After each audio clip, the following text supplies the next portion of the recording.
ನಮಸ್ಕಾರ ಸಾಬ್ ಟಿವಿ ವೀಕ್ಷಕರಿಗೆಲ್ಲ ಇಂದಿನ ಸುದ್ದಿ ಸಂಚಿಕೆಗೆ ಸ್ವಾಗತ ಸುಸ್ವಾಗತ.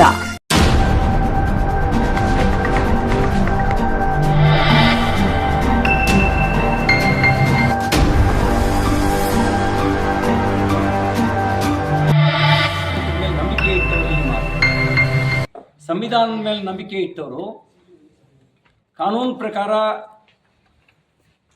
ಕೆಲಸ ಮಾಡ್ತಾರೆ.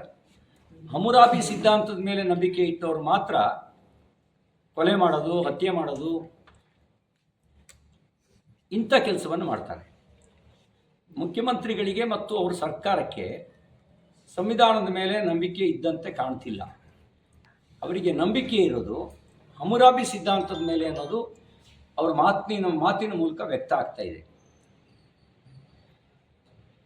ನಾನು ಕೊಟ್ಟ ದೂರನ್ನು ಯಾಕೆ ಇದುವರೆಗೂ ರಿಜಿಸ್ಟರ್ ಮಾಡಿಲ್ಲ? ಏನು ಹೇಳ್ತಾರೆ ಮುಖ್ಯಮಂತ್ರಿಗಳು ಇದಕ್ಕೆ ಸಂಬಂಧಪಟ್ಟಂತೆ? ಯಾಕಂದರೆ ಕಾನೂನಿನ ಪ್ರಕಾರ ನ್ಯಾಯ ಪಡೆಯುವ ಅಧಿಕಾರ ನನಗಿಲ್ವಾ?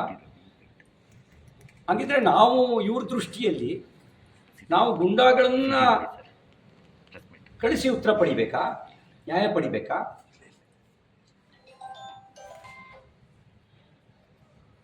ನಾನು ನ್ಯಾಯಾಂಗ ತನಿಖೆ ಕೇಳಿರೋದು ಸತ್ಯಾಸತ್ಯತೆ ಹೊರಗೆ ಬರಲಿ ಅಂತ. ನನ್ನನ್ನು ರಾತ್ರಿ ಇಡೀ 400 ಕಿಲೋಮೀಟರ್ಗೂ ಹೆಚ್ಚು ದೂರ ನಿಗೂಢ ಸ್ಥಳಗಳಿಗೆ ಕರ್ಕೊಂಡು ಹೋಗಿದ್ದು ಅಪರಿಚಿತರ ಅಲ್ಲ. ನನ್ನನ್ನು ನಿಗೂಢ ಸ್ಥಳಗಳಿಗೆ ಕರ್ಕೊಂಡು ಹೋಗಿದ್ದು ಕರ್ನಾಟಕ ರಾಜ್ಯದ ಪೊಲೀಸರು. ಅವರಿಗೆ ಅಣತಿ ಡೈರೆಕ್ಷನ್ ಬರ್ತಾ ಇದ್ದಿದ್ದು ಅವರು ನಿಗೂಢವಾದ ಸ್ಥಳದಿಂದ ಬರ್ತಾ ಇತ್ತು. ಅದಕ್ಕೆ ನಾನು ಹೇಳಿದೆ, ಅವ್ರ ಕಾಲ್ ರೆಕಾರ್ಡ್ ಚೆಕ್ ಮಾಡಿ, ಯಾರ್ಯಾರು ಯಾವ್ಯಾವ ಹೊತ್ತಿನಲ್ಲಿ ಮಾತಾಡಿದ್ದಾರೆ ಅನ್ನೋದು ನಾನು ಹೇಳಿ.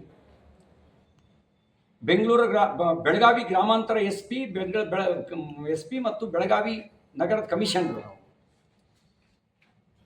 ಅವರಲ್ಲದೆ DYSP ಇಬ್ಬರು ಹೆಸರನ್ನು ಹೇಳಿದ್ದೆ. ಒಬ್ರು ACP ಗಂಗಾಧರ್ ಅನ್ನೋರು, ಇನ್ನೊಬ್ರು DYSP ಒಂದು ರಾಮದುರ್ಗ, ಇನ್ನೊಬ್ಬ ಕಿತ್ತೂರಿನ ಸಬ್ ಇನ್ಸ್ಪೆಕ್ಟ್ರು ಪ್ರವೀಣ್. ಇವರುಗಳ ಕಾಲ್ ರೆಕಾರ್ಡು ಈ ಗ್ರಾಮಾಂತರ SP ಮತ್ತು ಕಮಿಷನರ್ ಕಾಲ್ ರೆಕಾರ್ಡ್ ಚೆಕ್ ಮಾಡಿ ಯಾರ್ಯಾರು ಡೈರೆಕ್ಷನ್ ಕೊಟ್ಟಿದ್ದಾರೆ ಗೊತ್ತಾಗುತ್ತೆ ಅಂತ ಹೇಳಿ. ನನ್ನನ್ನು ಸ್ಟೋನ್ ಕ್ರಷರಿಗೆ ಕರ್ಕೊಂಡು ಹೋಗಿರೋ ವಿಷಯನ ಹೇಳಿದ್ದೆ, ಕಬ್ಬಿನ ಗದ್ದೆ ಕರ್ಕೊಂಡು ಹೋಗಿರೋ ವಿಷಯ ಹೇಳಿದ್ದೆ. ನಮ್ಮ ಮುಖ್ಯಮಂತ್ರಿಗಳಿಗೆ ಪೊಲೀಸ್ ಸ್ಟೇಷನಲ್ಲಿ ಸಿಟಿ ರವಿ ರಕ್ಷಣೆ ಸಿಗಲ್ಲ ಅಂತ ಅನಿಸ್ಬಿಡ್ತು. ಅದಕ್ಕೆ ಕಬ್ಬಿನ ಗದ್ದೆ ಕಳಿಸಿದ್ರು ನಂಗೆ ರಕ್ಷಣೆ ಕೊಡೋಕ್ಕೆ. ಯಾರಾದರೂ ಇವನ್ನ ಎನ್ಕೌಂಟ್ರ್ ಮಾಡಲಿ ಅಂತ ಹೇಳಿ, ಅಥವಾ ಯಾರಾದರೂ ಅಪರಿಚಿತರು ಹೊಡೆದ್ರು ಅಂತ ತಿಪ್ಪೆ ಸಾರಿಸೋಣ ಅಂತ ಸ್ಟೋನ್ ಕ್ರಷರಿಗೆ ಕಳಿಸಿದ್ರು ನಂಗೆ ರಕ್ಷಣೆ ಕೊಡೋಕ್ಕೆ. 60 ಜನ ಪೊಲೀಸರ ಜೊತೆಗಲ್ಲ, 6 ಜನ ಪೊಲೀಸರ ಜೊತೆಗೆ ಅವರಿಗೆ ಡೈರೆಕ್ಷನ್ ಬರ್ತಾ ಇತ್ತು. ನೀವು ಮಾಧ್ಯಮ ಸ್ನೇಹಿತರು ಇಲ್ಲದೇ ಇದ್ದಿದ್ರೆ ಹುನ್ನಾರ ಬೇರೆ ಇತ್ತು ಅನ್ನೋದನ್ನು ಆಪಾದನೆ ಮಾಡಿದ್ದೆ ನಾನು.